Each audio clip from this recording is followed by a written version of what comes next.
பாகுபலி படத்தில் விசுவாசத்திற்கு ஒரு உருவம் இருந்தால் அது நீதான் கட்டப்பா என்றொரு வசனம் இருக்கும். அதுபோல் துரோகத்திற்கு ஒரு உருவம் கொடுத்தால் அது பழனிசாமிதான் என்று விருதுநகரில் திமுக மற்றும் கூட்டணி கட்சி வேட்பாளர்களை ஆதரித்து பிரச்சாரம் செய்த முதல்வர் ஸ்டாலின் விமர்சித்துள்ளார்.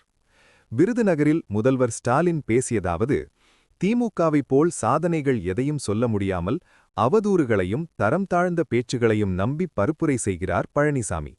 பழனிசாமி என்று சொன்னால் அது பொய், பித்தலாட்டம் என்றுதான் பொருளாகும். பழனிசாமி சொன்ன பொய்கள் என்று ஒரு புத்தகமே போடலாம்.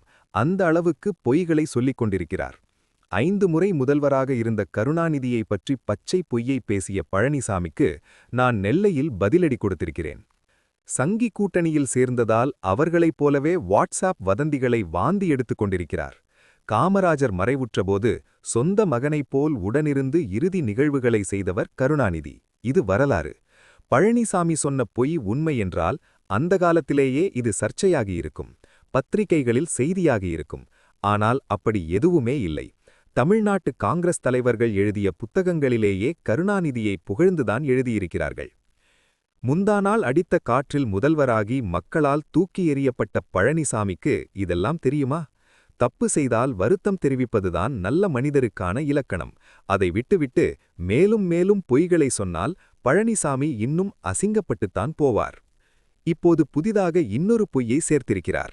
அரசு ஊழியர்களை ஆசை வார்த்தை காட்டி திமுக அரசு ஏமாற்றிவிட்டது என பழனிசாமி பேசியிருக்கிறார். நிறைவேற்றவே முடியாது என்று சொன்னதை நாம் செய்துவிட்டோம் என்பதை தாங்கிக் கொள்ள முடியாமல் கடுப்பில் பழனிசாமி இப்படியெல்லாம் பேசிக்கொண்டு திரிகிறார். லட்சக்கணக்கான அரசு ஊழியர்களை நாங்கள் மகிழ்ச்சியில் ஆழ்த்தியிருக்கிறோம்.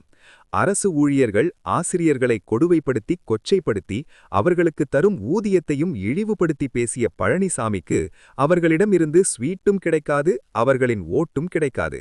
இதுதான் உண்மை. அரசு ஊழியர்களுக்கு மட்டுமா துரோகம் செய்தார்? பழனிசாமி துரோகம் பண்ணாத தரப்பே தமிழ்நாட்டில் இருக்க முடியாது. 3 வேளாண் சட்டங்களை ஆதரித்து உழவர்களுக்கு துரோகம். பொள்ளாச்சியில் பாலியல் குற்றவாளிகளை காப்பாற்ற முயற்சி செய்து பெண்களுக்கு துரோகம். குடியுரிமை திருத்த சட்டம், வக்ஃப திருத்த சட்டம் என்று பாஜகவின் எல்லா சட்டத்திற்கும் ஆதரவு கொடுத்து சிறுபான்மை சமூகத்திற்கு துரோகம் செய்தார். கட்சியில் அவரை வளர்த்துவிட்ட செங்கோட்டையனுக்கு துரோகம். பதவி கொடுத்த சசிகலா தினகரனுக்கும் துரோகம். ஓபிஎஸ்க்கு துரோகம். உங்கள் ஆட்சியை காப்பாற்றிய முன்னாள் சட்டப்பேரவையின் தலைவர் தனபாலுவுக்கே சீட்டு கொடுக்காமல் துரோகம். எல்லாவற்றிற்கும் மேல் மாநில உரிமைகளுக்கு எதிராக செயல்பட்ட பாஜகவிற்கு ஜெயலலிதாவுக்கு அதே பாஜகவுடன் கூட்டணி வைத்து துரோகம். இப்போது நான் சொன்ன துரோகத்தை உங்களால் எண்ணி முடிந்ததா? பழனிசாமியின் தேர்தல் தோல்விகளை கூட நீங்கள் எண்ணிவிடலாம். ஏற்கனவே 10, அடுத்தது 11. பாகுபலி படத்தில் சத்யராஜை பார்த்து சொல்வது மாதிரி ஒரு டயலாக் வரும். விசுவாசத்திற்கு ஒரு உருவம் இருந்தால் அது நீதான் கட்டப்பா என்றொரு வசனம் இருக்கும். அதுபோல் துரோகத்திற்கு ஒரு உருவம் கொடுத்தால் அது பழனிசாமிதான் என்று விருதுநகரில் திமுக மற்றும் கூட்டணி கட்சி வேட்பாளர்களை ஆதரித்து பிரச்சாரம் செய்த முதல்வர் ஸ்டாலின் விமர்சித்துள்ளார். என்டிஏவை பொறுத்தவரைக்கும் தமிழ்நாட்டிற்கு எதிராக எல்லா வேளையும் பார்த்துக்கொண்டு தேர்தல் வந்தால் தமிழ் மேல் பாசமிருப்பது மாதிரியும் காமராஜர், எம்ஜிஆர் மாதிரி தலைவர்களை சொந்தம் கொண்டாடவும் புறப்பட்டு விடுகிறார்கள். இப்படிப்பட்ட தமிழின விரோதிகளுடன் பழனிசாமி கூட்டணி வைத்திருக்கிறார். பாஜகவின் ஒரே நோக்கம் தமிழ்நாட்டின் வளர்ச்சியை தடுப்பதுதான். என்டிஏ ஆட்சி தமிழ்நாட்டிற்கு வந்தால் என்ன ஆகும் என்று நாம் கற்பனை செய்து பார்க்க வேண்டியது கூட இல்லை.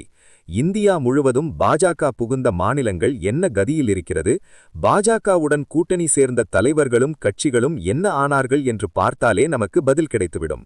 இவ்வாறு முதல்வர் ஸ்டாலின் பேசினார்.